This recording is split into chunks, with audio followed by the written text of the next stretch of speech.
Jane Eyre, escrito por Charlotte Brontë, capítulo 9. Pero las privaciones, o más bien las penalidades de Lowood disminuyeron. La primavera se acercaba, de hecho ya había llegado. Las heladas del invierno habían cesado. Sus nieves se habían derretido, sus vientos cortantes se habían suavizado. Mis desdichados pies desollados e hinchados hasta la cojera por el aire agudo de enero comenzaron a sanar y a deshincharse bajo los soplos más suaves de abril. Las noches y las mañanas ya no congelaban la sangre en nuestras venas con su temperatura canadiense. Ahora podíamos soportar la hora de recreo pasada en el jardín. A veces, en un día soleado, incluso comenzaba a ser agradable y apacible, y un verdor crecía sobre aquellos arriates marrones que, refrescándose diariamente, sugerían la idea de que la esperanza los atravesaba por la noche y dejaba cada mañana huellas más brillantes de sus pasos. Las flores asomaban entre las hojas, campanillas de invierno, azafranes, aurículas púrpuras y pensamientos de ojos dorados. Las tardes de los jueves medio festivas, ahora dábamos paseos y encontrábamos flores aún más dulces abriéndose a la vera del camino, bajo los setos. Descubrí también que un gran placer, un goce que solo el horizonte limitaba, yacía fuera de los altos muros con púas de nuestro jardín. Este placer consistía en la vista de nobles cumbres que ceñían una gran hondonada de colinas, rica en verdor y sombra, en un arroyo brillante, lleno de piedras oscuras y remolinos centellantes. Qué diferente había parecido esta escena cuando la vi dispuesta bajo el cielo de hierro del invierno, rígida por la helada, envuelta en nieve, cuando nieblas tan frías como la muerte vagaban al impulso de los vientos del este a lo largo de aquellos picos púrpuras y rodaban por prados y vegas hasta mezclarse con la niebla helada del arroyo. Aquel arroyo mismo era entonces un torrente, turbio e irrefrenable. Desgarraba el bosque y enviaba un sonido furioso por el aire, a menudo espeso por la lluvia salvaje o el aguanieve arremolinado, y en cuanto a los bosques en sus orillas, aquel solo mostraba filas de esqueletos. Abril avanzó hacia mayo. Fue un mayo brillante y sereno, días de cielo azul, sol plácido y suaves vientos del oeste o del sur llenaron su duración, y ahora la vegetación maduraba con vigor. Lowood soltó sus cabellos, se volvió todo verde, todo florido, sus grandes esqueletos de olmo, fresno y roble fueron restaurados a una vida majestuosa. Plantas de bosque brotaron profusamente en sus recovecos. Innumerables variedades de musgo llenaron sus hondonadas y creó un extraño sol en el suelo con la riqueza de sus prímulas silvestres. He visto su pálido oro brillar en lugares sombreados como destellos del más dulce lustre. Todo esto lo disfruté a menudo y plenamente, libre, sin vigilancia y casi sola. Para esta insólita libertad y placer había una causa, a la que ahora me corresponde referirme. No he descrito un lugar agradable para una vivienda al hablar de ella como enclavada entre colinas y bosques y naciendo al borde de un arroyo. Ciertamente bastante agradable, pero si es saludable o no, es otra cuestión. Aquella cañada boscosa donde se encontraba Lowood era la cuna de la niebla y de la pestilencia nacida de la niebla, la cual, avivándose con la primavera que se avivaba, se deslizó en el orfanato, exhaló tifus por su concurrida aula y dormitorio, y antes de que llegara mayo, transformó el seminario en un hospital. La semi-inanición y los resfriados descuidados habían predispuesto a la mayoría de las alumnas a recibir la infección. 45 de las 80 niñas yacían enfermas al mismo tiempo. Se disolvieron las clases, se relajaron las reglas. A las pocas que continuaron bien se les permitió una licencia casi ilimitada, porque el médico insistía en la necesidad del ejercicio frecuente para mantenerlas sanas. Y de haber sido de otro modo, nadie tenía tiempo para vigilarlas o contenerlas. Toda la atención de la señorita Temple estaba absorbida por las pacientes. Vivía en la enfermería, sin abandonarla nunca, excepto para tomar unas pocas horas de descanso por la noche. Las maestras estaban completamente ocupadas, empaquetando y haciendo otros preparativos necesarios para la partida de aquellas niñas que tenían la suerte de tener amigos y parientes capaces y dispuestos a sacarlas del foco del contagio. Muchas ya contagiadas se fueron a casa solo para morir. Algunas murieron en la escuela y fueron enterradas en silencio y rápidamente, pues la naturaleza de la enfermedad prohibía la demora. Mientras la enfermedad se había convertido así en un habitante del Lowood y la muerte en su visitante frecuente, mientras había penumbra y miedo dentro de sus muros, mientras sus habitaciones y pasillos humeaban con olores de hospital y la droga y la pastilla luchaban en vano por superar el efluvio de la mortalidad, aquel mayo brillante resplandecía sin nubes sobre las audaces colinas y los hermosos bosques de fuera. Su jardín también ardía en flores. Las malvarrosas habían crecido altas como árboles, los lirios se habían abierto, los tulipanes y las rosas estaban en flor. Los bordes de los pequeños arriates estaban alegres con armerías rosas y belloritas carmesí. Los escaramujos desprendían, por la mañana y por la tarde, su aroma a especias y manzanas, y estos tesoros fragantes eran inútiles para la mayoría de las internas de Lowood, excepto para proporcionar de vez en cuando un puñado de hierbas y flores para poner en un ataúd. Pero yo, y las demás que continuábamos bien y disfrutábamos plenamente de las bellezas de la escena y la estación, nos dejaban vagar por el bosque como gitanas, desde la mañana hasta la noche. Hacíamos lo que queríamos, íbamos a donde queríamos, también vivíamos mejor. El señor Blockhurst y su familia ya no se acercaban a Lowood. Los asuntos domésticos no eran escrutados. El ama de llaves antipática se había ido, ahuyentada por el miedo a la infección. Su sucesora, que había sido matrona en el dispensario de Lowton, no acostumbrada a las costumbres de su nueva morada, proveía con relativa libertad. Además, había menos bocas que alimentar. Las enfermas apenas podían comer. Nuestros cuencos del desayuno estaban mejor llenos. Cuando no había tiempo para preparar una cena regular, lo que ocurría a menudo, nos daban un gran trozo de pastel frío o una gruesa rebanada de pan y queso, y esto nos lo llevábamos al bosque, donde cada una elegía el lugar que más le gustaba y cenábamos suntuosamente. Mi asiento favorito era una piedra lisa y ancha, que se alzaba blanca y seca justo en medio del arroyo, y a la que solo se podía llegar vadeando el agua, hazaña que lograba descalza. La piedra era lo suficientemente ancha para acomodar cómodamente a otra niña y a mí. En aquel tiempo mi camarada elegida, una tal Mary Ann Wilson, un personaje astuto y observador, cuya compañía me complacía en parte porque era ingeniosa y original, y en parte porque tenía una manera que me hacía sentir a gusto. Algunos años mayor que yo, conocía más del mundo y podía contarme muchas cosas que me gustaba oír. Con ella mi curiosidad encontraba satisfacción. También mostraba una amplia indulgencia con mis faltas, sin imponer nunca freno o rienda a nada de lo que yo dijera. Ella tenía facilidad para la narración, yo para el análisis. A ella le gustaba informar, a mí preguntar. Así que nos llevábamos de maravilla, obteniendo mucho entretenimiento, si no mucha mejora de nuestra mutua relación. ¿Y dónde mientras tanto estaba Helen Burns? ¿Por qué no pasaba estos dulces días de libertad con ella?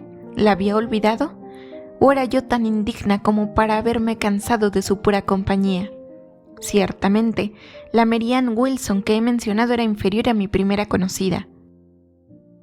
Ella solo podía contarme historias divertidas y corresponder a cualquier chismorreo picante y punzante en el que yo quisiera deleitarme, mientras que, si he dicho la verdad sobre Helen, ella estaba cualificada para dar a quienes disfrutaban del privilegio de su conversación una muestra de cosas mucho más elevadas. Cierto, lector, y yo lo sabía y lo sentía. Y aunque soy un ser defectuoso con muchas faltas y pocos puntos redentores, nunca me cansé de Helen Burns, ni dejé de albergar por ella un sentimiento de apego tan fuerte, tan tierno y respetuoso, como cualquiera que haya animado jamás mi corazón. ¿Cómo podría ser de otro modo? Cuando Helen, en todo momento y bajo toda circunstancia, me demostró una amistad tranquila y fiel, que el mal humor nunca agrió, ni la irritación nunca perturbó. Pero Helen estaba enferma en ese momento. Hacía algunas semanas que la habían apartado de mi vista, a no sé qué habitación de arriba. No estaba, me dijeron, en la parte del hospital de la casa con los pacientes de fiebre, pues su dolencia era tisis, no tifus, y por tisis yo, en mi ignorancia, entendí algo leve que el tiempo y los cuidados seguramente aliviarían.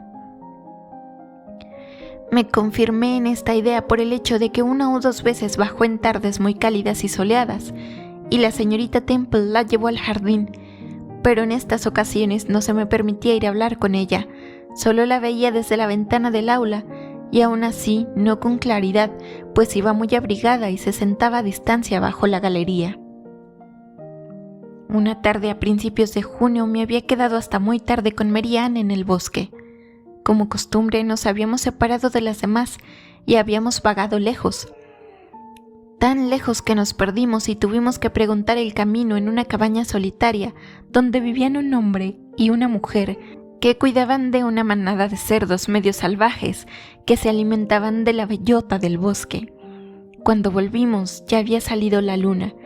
Un pony que sabíamos que era del cirujano estaba parado en la puerta del jardín. Mary Ann comentó que suponía que alguien debía de estar muy enfermo, ya que habían mandado a buscar al señor Bates a esa hora de la tarde. Ella entró en la casa. Yo me quedé atrás unos minutos para plantar en mi jardín un puñado de raíces que había desenterrado en el bosque y que temía que se marchitaran si las dejaba hasta la mañana. Hecho esto, me demoré un poco más. Las flores olían tan dulce al caer el rocío. Era una tarde tan agradable, tan serena, tan cálida. El oeste, aún resplandeciente, prometía tan justamente otro buen día para el mañana. La luna se elevaba con tal majestad en el grave este. Estaba observando estas cosas y disfrutándolas como podría hacerlo un niño, cuando me vino a la mente como nunca antes. Qué triste estar ahora postrada en una cama de enfermo y en peligro de morir. Este mundo es agradable, sería lúgubre ser llamada de él y tener que irse quién sabe dónde. Y entonces mi mente hizo su primer esfuerzo serio por comprender lo que se le había infundido sobre el cielo y el infierno, y por primera vez retrocedió desconcertada, y por primera vez, mirando atrás a cada lado y delante de sí, vio a su alrededor un abismo insondable. Sintió el único punto donde se encontraba, el presente. Todo lo demás era nube informe y profundidad vacía, y se estremeció ante la idea de tambalearse y hundirse en medio del caos. Mientras reflexionaba sobre esta nueva idea, oí abrirse la puerta principal. El señor Bates salió y con él iba una enfermera. Después de que ella lo viera montar en su caballo y partir, estaba a punto de cerrar la puerta, pero corrí hacia ella. «¿Cómo está Helen?» «Muy mal», fue la respuesta. «¿Es a ella quien ha venido a ver el señor Bates?» «Sí». «¿Y qué dice de ella?» «Dice que no estará aquí mucho tiempo».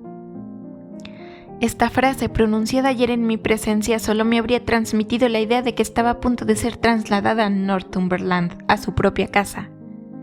No habría sospechado qué significaba que se estaba muriendo, pero ahora lo supe al instante.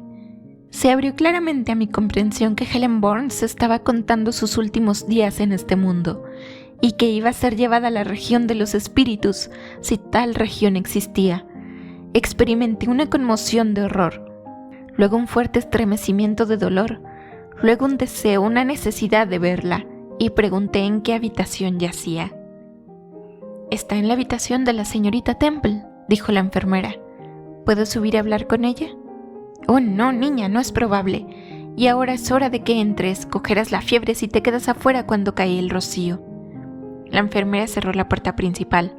Yo entré por la entrada lateral que conducía al aula. Llegué justo a tiempo. Eran las 9 y la señorita Miller estaba llamando a las alumnas para que fueran a la cama. Podrían ser 2 horas más tarde, probablemente cerca de las 11, cuando yo, incapaz de conciliar el sueño y suponiendo por el perfecto silencio del dormitorio que mis compañeras estaban todas envueltas en un profundo reposo, me levanté suavemente. Me puse el vestido sobre el camisón y sin zapatos me deslicé fuera del apartamento y partí en busca de la habitación de la señorita Temple. Estaba justo en el otro extremo de la casa, pero conocía el camino, y la luz de la luna de verano sin nubes que entraba aquí y allá por las ventanas de los pasillos me permitió encontrarlo sin dificultad. Un olor a alcanfor y vinagre quemado me advirtió cuando me acerqué a la sala de la fiebre y pasé rápidamente por su puerta temerosa de que la enfermera que velaba toda la noche me oyera. Temía ser descubierta y enviada de vuelta, pues debía ver a Helen, debía abrazarla antes de que muriera, debía darle un último beso, intercambiar con ella una última palabra. Habiendo bajado una escalera, atravesado una parte de la casa de abajo y logrado abrir y cerrar sin ruido 2 puertas, llegué a otro tramo de escaleras, la subí y entonces justo enfrente de mí estaba la habitación de la señorita Temple. Una luz brillaba a través del ojo de la cerradura y por debajo de la puerta una profunda quietud impregnaba los alrededores. Al acercarme encontré la puerta ligeramente entornada, probablemente para admitir algo de aire fresco en la cerrada morada de la enfermedad. Indispuesta a dudar y llena de impulsos impacientes, alma y sentidos temblando con algunas punzadas, la empujé y miré dentro. Mi ojo buscó a Helen y temió encontrar la muerte. Junto a la cama de la señorita Temple, medio cubierta por sus blancas cortinas, había una pequeña cuna. Vi el contorno de una forma bajo las sábanas, pero el rostro estaba oculto por los cortinajes. La enfermera, con la que había hablado en el jardín, dormía sentada en un sillón. Una vela sin despabilar ardía débilmente sobre la mesa. No se oía a la señorita Temple. Supe después que la habían llamado para atender a un paciente delirante en la sala de la fiebre. Avancé. Luego me detuve junto a la cuna. Mi mano estaba en la cortina, pero prefería hablar antes de retirarla. Todavía retrocedía ante el pavor de ver un cadáver. «Helen», susurré suavemente, «¿estás despierta?» Se removió, apartó la cortina y vi su rostro, pálido, consumido, pero completamente sereno. Parecía tan poco cambiada que mi miedo se disipó al instante. «¿Puede ser tú, Jane?», preguntó con su propia voz suave. «Oh», pensé, «no se va a morir, están equivocados. No podría hablar y parecer tan tranquila si lo estuviera». Me subí a su cuna y la besé. Su frente estaba fría y su mejilla fría y delgada, al igual que su mano y su muñeca, pero sonrió como antaño. «¿Por qué has venido aquí, Jane? Pasan de las 11. Oí dar la hora hace unos minutos». «Vine a verte, Helen. Oí que estabas muy enferma y no podía dormir hasta haber hablado contigo». «¿Viniste a despedirte entonces? Llegas justo a tiempo probablemente». «¿Te vas a alguna parte, Helen? ¿Te vas a casa?» «A mi largo hogar, a mi último hogar». No, Helen», me detuve angustiada. Mientras intentaba devorar mis lágrimas, un ataque de tos se apoderó de Helen. Sin embargo, no despertó a la enfermera. Cuando pasó, yacía unos minutos agotada. Luego susurró: «Jane, tus piececitos están descalzos. Acuéstate y cúbrete con mi colcha». Así lo hice. Ella me pasó el brazo por encima y me acurruqué junto a ella. Tras un largo silencio, reanudó todavía susurrando: «Soy muy feliz, Jane, y cuando oigas que he muerto, asegúrate de no afligirte. No hay nada por qué afligirse. Todos debemos morir un día, y la enfermedad que me está llevando no es dolorosa, es suave y gradual. Mi mente está en paz. No dejo a nadie que se lamente mucho. Solo tengo un padre y se ha casado recientemente y no me echará de menos.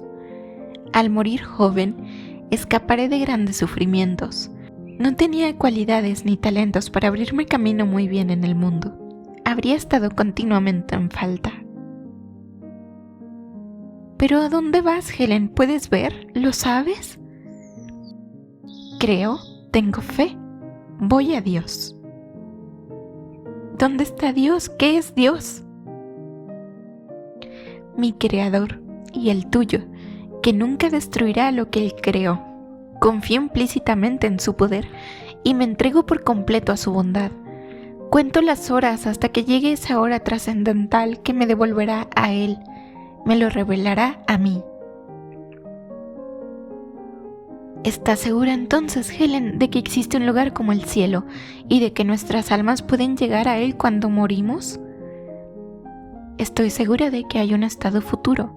Creo que Dios es bueno, puedo entregarle mi parte inmortal sin ningún recelo. Dios es mi Padre, Dios es mi amigo, lo amo, creo que Él me ama. ¿Y te volveré a ver, Helen, cuando yo muera?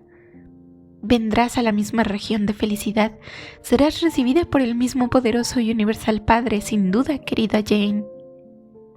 De nuevo pregunté, pero esta vez solo en pensamiento. ¿Dónde está esa región? ¿Existe? Y estreché mis brazos más fuerte alrededor de Helen. Me parecía más querida que nunca. Sentí como si no pudiera dejarla ir, y así con el rostro oculto en su cuello. Al instante, dijo en el tono más dulce: «Qué a gusto estoy. Este último ataque de tos me ha cansado un poco. Siento como si pudiera dormir, pero no me dejes, Jane. Me gusta tenerte cerca. Me quedaré contigo, querida Helen. Nadie me apartará». ¿Tienes calor, cariño? Sí. Buenas noches, Jane. Buenas noches, Helen. Ella me besó y yo a ella, y ambas nos dormimos pronto. Cuando desperté era de día. Un movimiento inusual me despertó. Miré hacia arriba. Estaba en los brazos de alguien. La enfermera me sostenía. Me llevaba por el pasillo de vuelta al dormitorio. No me reprendieron por haber dejado mi cama. La gente tenía otras cosas en que pensar. No se me dio entonces ninguna explicación a mis muchas preguntas. Pero 1 o 2 días después supe que la señorita Temple, al regresar a su propia habitación al amanecer, me había encontrado acostada en la pequeña cuna, mi rostro contra el hombro de Helen Burns y mis brazos alrededor de su cuello. Yo estaba dormida y Helen estaba muerta. Su tumba está en el cementerio de Blocker Bridge. Durante 15 años después de su muerte solo estuvo cubierta por un montículo de hierba, pero ahora hay una lápida de mármol gris que marca el lugar, inscrita con su nombre y la palabra Resurgam.